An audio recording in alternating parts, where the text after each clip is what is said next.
श्री कृष्ण जन्माष्टमी की कथा। जय श्री कृष्णा। भगवान श्री कृष्ण आखिर इस धरातल पर आ चुके हैं। आज है उनका आविर्भाव दिवस यानी जन्माष्टमी का महापर्व।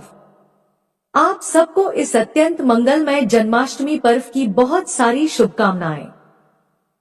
जो मदन को भी मोहित करने वाले हैं, ऐसे हमारे नंद नंदन मदन मोहन का आज जन्मदिन है, यानी कि भगवान श्री कृष्ण का प्राकट्य दिवस, जिसे हम जन्माष्टमी के नाम से मनाते हैं। तो आज के इस अत्यंत पवित्र और सौभाग्यशाली दिन की प्रातः बेला में चलिए आज हम जन्माष्टमी की एक पौराणिक कथा का श्रवण करते हैं। और यह कथा है भगवान श्री कृष्ण के आविर्भाव यानी जन्म की कथा। ब्रह्मवैवर्त पुराण के मुताबिक भारतवर्ष में रहने वाला जो प्राणी श्री कृष्ण जन्माष्टमी का व्रत करता है, वह 100 जन्मों के पापों से मुक्त हो जाता है, इसमें संशय नहीं है। वह दीर्घकाल तक वैकुंठ लोक में आनंद भोगता है। फिर उत्तम योनि में जन्म लेने पर उसे भगवान श्री कृष्ण के प्रति भक्ति उत्पन्न हो जाती है, यह निश्चित है। अग्नि पुराण का कहना है कि इस तिथि को उपवास करने से मनुष्य कई जन्मों के किए हुए पापों से मुक्त हो जाता है। इसलिए भाद्रपद के कृष्ण पक्ष की रोहिणी नक्षत्र युक्त अष्टमी को उपवास रखकर भगवान श्री कृष्ण का पूजन करना चाहिए। यह भोग और मोक्ष प्रदान करने वाला है। जन्माष्टमी का व्रत करने से संतान प्राप्ति, दीर्घायु और समृद्धि की प्राप्ति होती है। अब आइए श्रवण करते हैं जन्माष्टमी की पावन कथा। देवराज इंद्र के आग्रह करने पर देवर्षि नारद ने उन्हें श्री कृष्ण जन्माष्टमी की व्रत कथा बताते हुए इस प्रकार कहा है। देवराज इंद्र, द्वापर युग की बात है। उन दिनों मथुरा में उग्रसेन नाम के एक राजा थे। स्वभाव से तो वह बहुत सीधे साधे थे। यही कारण था कि उनके पुत्र कंस ने ही उनका राज्य हड़प लिया और स्वयं मथुरा का राजा बन बैठा। कंस की एक बहन थी जिनका नाम देवकी था। कंस अपनी बहन देवकी से बहुत प्रेम करता था। देवकी का विवाह वसुदेव से तय हुआ तो विवाह संपन्न होने के बाद कंस स्वयं ही रथ हाँकते हुए अपनी बहन को उनके ससुराल छोड़ने के लिए तैयार हुआ। स्कंद पुराण के अनुसार जब वह अपनी बहन को छोड़ने के लिए जा रहा था, तभी एक आकाशवाणी हुई कि जिस बहन को वह इतने स्नेह से विदा करने स्वयं ही जा रहा है, उसी बहन का 8वां पुत्र है कंस तेरा संहार करेगा। यह सुनते ही कंस क्रोधित हो गया तथा देवकी और वासुदेव को मारने के लिए जैसे ही आगे बढ़ा, तभी वासुदेव ने आगे बढ़कर कहा कि वह देवकी को कोई नुकसान न पहुंचाए। वह स्वयं ही देवकी की 8वीं संतान कंस को सौंप देगा। इसके बाद कंस ने वासुदेव और देवकी को मारने के बजाय कारागार में डलवा दिया। कारागार में डालते ही देवकी ने कुछ समय के बाद 7 संतानों को जन्म दिया। कंस ने सभी को एक एक करके जमीन पर पटक कर मार दिया। इसके बाद जैसे ही देवकी फिर से गर्भवती हुई, तभी कंस ने कारागार का पहरा और भी कड़ा कर दिया। अब तो कंस को इतना भय लगने लगा कि उसने कारागार के भीतरी दरवाजों में बड़े बड़े मजबूत ताले लगवा दिए। दरवाजे के बाहर दैत्यों और राक्षसों को पहरेदारी के लिए नियुक्त कर दिया। कंस हर प्रकार से अपने प्राणों को बचाने का प्रयास कर रहा था। एक समय सिंह राशि के सूर्य में आकाश मंडल में जलाधारी मेघों ने अपना प्रभुत्व स्थापित किया। भादो मास के कृष्ण पक्ष की अष्टमी तिथि को घनघोर अर्धरात्रि थी। उस समय चंद्रमा भी वृष राशि में था। रोहिणी नक्षत्र बुधवार के दिन सौभाग्य योग से संयुक्त चंद्रमा की आधी रात में उदय होने पर आधी रात के उत्तर एक घड़ी जब हो जाए तो श्रुति स्मृति पुराणोक्त फल निसंदेह प्राप्त होता है। इस प्रकार बताते हुए देवर्षि नारद ने देवराज इंद्र से कहा, ऐसे विजय नामक शुभ मुहूर्त में श्री कृष्ण का जन्म हुआ और श्री कृष्ण के प्रभाव से उसी क्षण कारागार के दरवाजे स्वयं खुलते चले गए। द्वार पर पहरा देने वाले पहरेदार राक्षस सभी मूर्छित हो गए। देवकी ने उसी क्षण अपने पति वसुदेव से कहा, है स्वामी, आप निद्रा का त्याग कीजिए और मेरे इस 8वें पुत्र को गोकुल में ले जाइए। वहां इस पुत्र को नंदगोप की धर्मपत्नी यशोदा को दे दीजिए। उस समय यमुना जी अपने पूरे उफान पर थी। यमुना जी में भीषण बाढ़ आई हुई थी, किंतु जब वासुदेव जी बाल कृष्ण को एक सूप में लेकर यमुना जी को पार करने के लिए यमुना जी में उतरे, तो उसी क्षण कान्हा जी के चरणों का स्पर्श होते ही यमुना जी अपने पूर्व स्थिर रूप में आ गई। किसी प्रकार वासुदेव जी गोकुल पहुँचे और नंद बाबा के घर में प्रवेश करके उन्होंने अपना पुत्र तत्काल उन्हें दे दिया। उस समय यशोदा मैया गहरी नींद में थी, तो उन्होंने नवजात कन्या को उनके पास से उठाया और अपना पुत्र नवजात कन्या की जगह पर रख दिया और वापस मथुरा में लौट आए। प्रातः काल होने पर जब सभी राक्षस पहरेदार निद्रा से जागे, तो कंस ने द्वारपालों से पूछा कि अब देवकी के गर्भ से क्या हुआ, इस बात का पता लगाकर मुझे बताओ।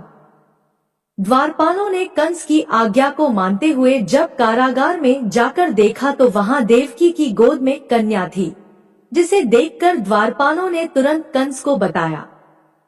किंतु कंस को तो उस कन्या से भी भय होने लगा, इसलिए वह स्वयं कारागार में गया और उसने देवकी की गोद से कन्या को छीन लिया और उसे एक पत्थर की चट्टान पर जैसे ही पटकने वाला था कि वह कन्या उसी क्षण श्री हरि की माया से आकाश की ओर चली गई और एक दिव्य ज्योति के रूप में बदल गई। उसने कंस से कहा, है दुष्ट, तुझे मारने वाला तो गोकुल में नंद बाबा के घर में उत्पन्न हो चुका है और उसी से तेरी मृत्यु भी सुनिश्चित है। मेरा नाम तो वैष्णवी है, मैं संसार के कर्ता भगवान विष्णु की माया से उत्पन्न हुई हूँ। ऐसा कहकर वह माया स्वर्ग की ओर चली गई। उस आकाशवाणी को सुनकर कंस क्रोधित हो उठा। उसने नंद बाबा के घर में पूतना राक्षसी को कृष्ण का वध करने के लिए भेजा, किंतु जब वह राक्षसी श्री कृष्ण को स्तनपान कराने लगी, तो श्री कृष्ण ने उसके स्तनों से उसके प्राणों को ही खींच लिया और वह राक्षसी कृष्ण कृष्ण कहते हुए मृत्यु को प्राप्त हो गई। जब कंस को पूतना की मृत्यु का समाचार मिला, तो उसने कृष्ण का वध करने के लिए बारी बारी से केशी नामक दैत्य को अश्व के रूप में, उसके बाद अरिष्ट नामक दैत्य को बैल के रूप में भेजा, किंतु यह दोनों भी श्री कृष्ण के हाथों मृत्यु को प्राप्त हो गए। इसके बाद कंस ने काल्याख्य नामक दैत्य को कौवे के रूप में भेजा, किंतु वह भी श्री कृष्ण के हाथों मारा गया। अपने बलवान राक्षसों की मृत्यु के आघात से कंस अत्यधिक भयभीत हो गया। उसने द्वारपालों को आज्ञा दी कि नंद बाबा को तत्काल मेरे सामने उपस्थित किया जाए। द्वारपाल नंद बाबा को लेकर जब उपस्थित हुए, तो कंस ने नंद बाबा से कहा कि अगर तुम्हें अपने प्राणों को बचाना है तो पारिजात के पुष्प लेकर आओ, अगर तुम नहीं ला पाए तो तुम्हारा वध निश्चित है। कंस की बातों को सुनकर नंद जी ने ऐसा ही होगा कहा और अपने घर की ओर चले गए। घर आकर उन्होंने सारा वृतांत अपनी पत्नी यशोदा जी को सुनाया, जिसे भगवान श्री कृष्ण भी सुन रहे थे। एक दिन श्री कृष्ण अपने मित्रों के साथ यमुना नदी के किनारे गेंद खेल रहे थे और अचानक स्वयं ने ही गेंद को यमुना नदी में फेंक दिया। यमुना में गेंद फेंकने का मुख्य उद्देश्य यही था कि वे किसी भी प्रकार पारिजात पुष्पों को तोड़कर ले आए। इसलिए वे एक कदम के वृक्ष पर चढ़कर यमुना में कूद पड़े। कान्हा जी के यमुना में कूदने का समाचार श्रीधर नामक गोपाल ने जाकर भागते हुए यशोदा मैया को सुनाया, जिसे सुनकर यशोदा मैया नंगे पांव ही दौड़ी दौड़ी चली आई और यमुना नदी के किनारे आ पहुंची। उन्होंने यमुना जी से प्रार्थना करते हुए कहा, है यमुना मैया, अगर मैं अपने बालक को देखूंगी तो भाद्रपद मास के रोहिणी युक्त अष्टमी का व्रत अवश्य करूंगी, क्योंकि दया दान, सज्जन प्राणी, ब्राह्मण कुल में जन्म, रोहिणी युक्त अष्टमी, गंगाजल, एकादशी, गया, श्राद्ध और रोहिणी व्रत, यह सभी अत्यंत दुर्लभ व्रत है। हजारों अश्वमेध यज्ञ, सहस्त्रों राजसूय यज्ञ, दान, तीर्थ और व्रत करने से जो फल प्राप्त होता है, वह सब कृष्णाष्टमी के व्रत को करने से प्राप्त हो जाता है। यहाँ तक का वृतांत जानने के बाद देवराज इंद्र ने देवर्षि नारद से कहा, है मुनियों में श्रेष्ठ देवर्षि नारद, यमुना नदी में कूदने के बाद उन बाल रूपी कृष्ण ने पाताल में जाकर फिर क्या किया, यह संपूर्ण वृतांत भी बताइए। तो नारद जी कहने लगे, नारायण नारायण हे इंद्र। पाताल में उस बालक से नागराज की पत्नी ने कहा कि तुम यहाँ क्या कर रहे हो, कहाँ से आए हो और यहाँ आने का क्या प्रयोजन है। अगर तुम्हें कुछ चाहिए तो यह कंगन, मुकुट और मणियों का हार लेकर अपने घर वापस चले जाओ, क्योंकि इस समय मेरे स्वामी शयन कर रहे हैं। अगर वे उठ गए तो फिर तुम्हें डस लेंगे। नाग पत्नी की बातें सुनकर श्री कृष्ण कहने लगे, हे कांते, मैं किस प्रयोजन से यहाँ आया हूँ वह वृतांत भी मैं तुम्हें सुनाता हूँ। समझ लो, मैं कालिया नाग के मस्तक को कंस के साथ द्वित में हार चुका हूँ और वही लेने मैं यहाँ आया हूँ। बालक कृष्ण की इस बात को सुनकर नागपत्नी अत्यंत क्रोधित हो उठी और अपने सोए हुए पति को उठाते हुए कहने लगी, हे स्वामी, आपके घर यह शत्रु आया है, इसलिए अब आप इसका हनन कीजिए। अपनी स्वामिनी की बात सुनकर कालिया नाग अपनी निद्रा को त्याग कर जाग पड़ा और बाल कृष्ण से युद्ध करने लगा। कुछ देर तक युद्ध करने के बाद श्री कृष्ण ने कालिया नाग को इस युद्ध में पराजित कर दिया। अब कालिया नाग ने भी भली भांति जान लिया कि मैं जिनसे युद्ध कर रहा हूँ वे तो साक्षात भगवान श्री हरि के अवतार श्री कृष्ण ही है। इसलिए उन्होंने श्री कृष्ण के चरणों में साष्टांग प्रणाम किया और पारिजात से उत्पन्न बहुत से पुष्पों को मुकुट में रखकर श्री कृष्ण को भेंट दे दिया। जब श्री कृष्ण चलने को तैयार हुए तो कालिया नाग की पत्नी कहने लगी, हे स्वामी, मैं कृष्ण को नहीं जान पाई। हे जनार्दन, मंत्र रहित, क्रिया रहित, भक्ति भाव रहित मेरी रक्षा कीजिए। हे प्रभु, मेरे स्वामी, मुझे वापस दे दीजिए। तब श्री कृष्ण कहने लगे, हे सर्पणी, दैत्यों में जो सबसे बलवान है उस कंस के सामने मैं तेरे पति को ले जाकर छोड़ दूंगा नहीं, तो तुम अपने घर को चले जाओ। अब श्री कृष्ण कालिया नाग के फन पर नृत्य करते हुए यमुना जी के ऊपर आ गए। फिर कालिया की फंकार से तीनों लोग कंपायमान हो गए। अब कृष्ण कंस की मथुरा नगरी को चल दिए। वहां कमल पुष्पों को देखकर यमुना जी के मध्य जलाशय में वह कालिया सर्प भी चला गया।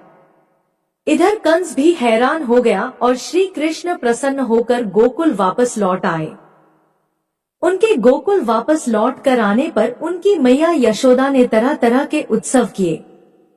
अब देवराज इंद्र ने देवर्षि नारद से फिर पूछा, है महामुनि, संसार के प्राणी बालक श्री कृष्ण के आने पर अत्यधिक आनंदित हुए। आखिर श्री कृष्ण ने क्या क्या चरित्र किया और क्या क्या लीलाएं दिखाई, वह सभी आप मुझे बताने की कृपा कीजिए। तब देवर्षि नारद ने देवराज से कहा, है देवराज, मन को हरने वाला मथुरा नगर यमुना नदी के दक्षिण भाग में स्थित है। वहां कंस का महाबलशाही भाई चाणूर रहता था। उस चाणूर से श्री कृष्ण के मल्ल युद्ध की घोषणा की गई। हे इंद्र, श्री कृष्ण और चाणूर का मल्ल युद्ध अत्यंत आश्चर्यजनक था। चाणूर की अपेक्षा कृष्ण बाल रूप में भी थे। भैरी, शंख और मृदंग के शब्दों के साथ कंस और केशी इस युद्ध को मथुरा के जनसभा के बीच में देख रहे थे। श्री कृष्ण ने अपने पैरों को चाणूर के गले में फंसाकर उसका भी वध कर दिया। चाणूर की मृत्यु के बाद उनका मल्ल युद्ध केशी के साथ हुआ। अंत में केशी भी इस युद्ध में भगवान श्री कृष्ण के द्वारा मारा गया। केशी की मृत्यु के बाद मल्ल युद्ध देख रहे सभी प्राणी श्री कृष्ण की जय जयकार करने लगे। बाल कृष्ण द्वारा चाणूर और केशी का वध होना अब तो कंस के लिए अत्यंत हृदय विदारक हो गया। इसलिए उसने सैनिकों को बुलाकर उन्हें आज्ञा दी कि तुम सभी अस्त्र शस्त्रों से सुसज्जित होकर कृष्ण से अभी युद्ध करो। हे इंद्र, उसी क्षण श्री कृष्ण ने गरुड़, बलराम तथा सुदर्शन चक्र का ध्यान किया, जिसके परिणाम स्वरूप बलदेव जी सुदर्शन चक्र लेकर गरुड़ पर आरूढ़ होकर आ गए। उन्हें आता देख बालक श्री कृष्ण ने सुदर्शन चक्र को उनसे लेकर स्वयं ही गरुड़ की पीठ पर बैठकर न जाने कितने ही राक्षसों और दैत्यों का वध कर डाला और कितनों के शरीर अंगभंग कर दिए। इस युद्ध में श्री कृष्ण और बलदेव ने असंख्य दैत्यों का वध भी किया। बलराम जी ने अपने आयुध शस्त्र हल से और श्री कृष्ण ने सुदर्शन चक्र से माघ मास के शुक्ल पक्ष की सप्तमी को विशाल दैत्यों के समूह का सर्वनाश कर डाला। जब अंत में केवल दुराचारी कंस ही बचा रह गया तो श्री कृष्ण कहने लगे, हे दुष्ट अधर्मी दुराचारी, अब मैं इस महायुद्ध स्थल पर तुझसे युद्ध कर तेरा वध कर इस संसार को तुझसे मुक्त कराऊंगा। ऐसा कहते हुए श्री कृष्ण ने उसके बालों को पकड़ लिया और कंस को घुमाकर पृथ्वी पर पटक दिया, जिससे उसकी मृत्यु हो गई। कंस के मरने पर देवताओं ने आकाश से पुष्प वर्षा की। प्रिय श्रोताओं, आज हमने उस दिव्य रात्रि की कथा सुनी जब कारागार के अंधकार में भी आशा और भक्ति का दीप प्रज्वलित हुआ। माता देवकी के हृदय की वेदना, पिता वासुदेव का अद्भुत साहस और बाल गोपाल का मोहक अवतरण, यह सब हमें यह सिखाते हैं कि जब जीवन में संकट आए तो विश्वास, धैर्य और ईश्वर भक्ति ही हमें पार लगाते हैं। भगवान श्री कृष्ण का जन्म केवल मथुरा में ही नहीं हुआ था, बल्कि हर उस हृदय में हुआ जो प्रेम, सत्य और करुणा से भरा हुआ है। आज भी जब हम उनका नाम स्मरण करते हैं, राधे कृष्णा कृष्णा कृष्णा राधे राधे, तो हमारे भीतर की नकारात्मकता नष्ट होती है और जीवन में आनंद का संचार होता है। इस पावन जन्माष्टमी पर लड्डू गोपाल के चरणों में हम यही प्रार्थना करें कि हमारे जीवन में सदैव धर्म का प्रकाश, प्रेम का प्रवाह और भक्ति का अमृत बना रहे। सभी के घर आंगन में सुख, शांति और समृद्धि का वास हो और श्री कृष्ण की वंशी की मधुर धुन आपके जीवन को आनंदमय बनाती रहे। एक बार प्रेम से बोलिए, जय श्री कृष्णा, राधे राधे। अब आइए अंत में श्रवण करते हैं भगवान श्री कृष्ण और मैया यशोदा की अलौकिक कथा। एक बार यशोदा मैया प्रभु श्री कृष्ण के उलाहनों से तंग आ गई और छड़ी लेकर श्री कृष्ण की ओर दौड़ी। जब प्रभु ने अपनी मैया को क्रोध में देखा तो वह अपना बचाव करने के लिए भागने लगे। भागते भागते श्री कृष्ण एक कुम्हार के पास पहुँचे। कुम्हार तो अपने मिट्टी के घड़े बनाने में व्यस्त था, लेकिन जैसे ही कुम्हार ने श्री कृष्ण को देखा तो वह बहुत प्रसन्न हुआ। कुम्हार जानता था कि श्री कृष्ण साक्षात परमेश्वर हैं। तब प्रभु ने कुम्हार से कहा कि कुम्हार जी, आज मेरी मैया मुझ पर बहुत क्रोधित है।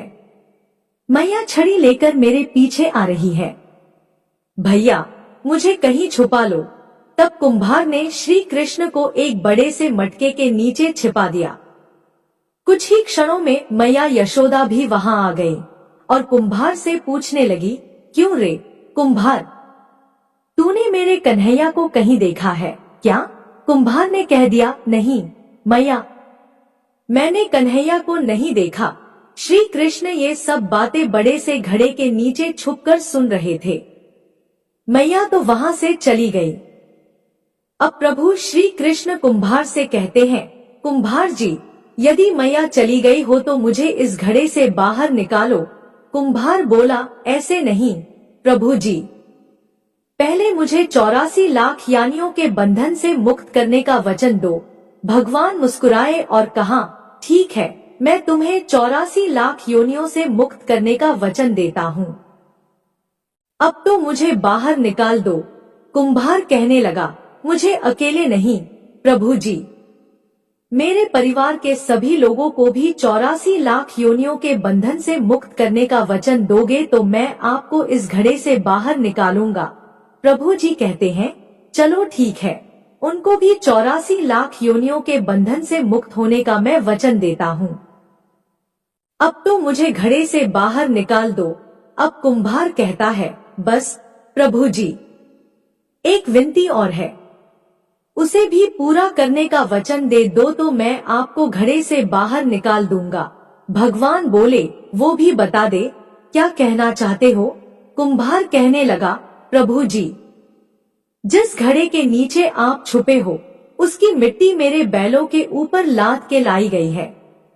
मेरे इन बैलों को भी 84 के बंधन से मुक्त करने का वचन दो। भगवान ने कुम्हार के प्रेम पर प्रसन्न होकर उन बैलों को भी 84 के बंधन से मुक्त होने का वचन दिया। प्रभु बोले, अब तो तुम्हारी सब इच्छा पूरी हो गई, अब तो मुझे घड़े से बाहर निकाल दो। तब कुम्हार कहता है, अभी नहीं भगवान, बस एक अंतिम इच्छा और है, उसे भी पूरा कर दीजिए, और वो ये है, जो भी प्राणी हम दोनों के बीच के इस संवाद को सुनेगा, उसे भी आप 84 लाख योनियों के बंधन से मुक्त करोगे। बस यह वचन दे दो तो मैं आपको इस घड़े से बाहर निकाल दूंगा। कुम्हार की प्रेम भरी बातों को सुनकर प्रभु श्री कृष्ण बहुत खुश हुए और कुम्हार की इस इच्छा को भी पूरा करने का वचन दिया। फिर कुम्हार ने बाल श्री कृष्ण को घड़े से बाहर निकाल दिया, उनके चरणों में साष्टांग प्रणाम किया, प्रभु जी के चरण धोए और चरणामृत पिया। अपनी पूरी झोंपड़ी में चरणामृत का छिड़काव किया और प्रभु जी के गले लगकर इतना रोए कि प्रभु में ही विलीन हो गए। जरा सोच करके देखिए, जो बाल श्री कृष्ण 7 कोस लंबे चौड़े गोवर्धन पर्वत को अपनी इकनी अंगुली पर उठा सकते हैं, तो क्या वो एक घड़ा नहीं उठा सकते थे? लेकिन बिना प्रेम रीझे नहीं नटवर नंद किशोर।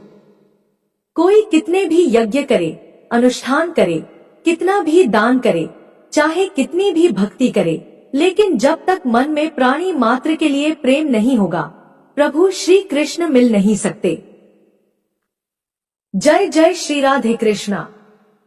अगर वीडियो पसंद आई तो हमारे चैनल को सब्सक्राइब करें।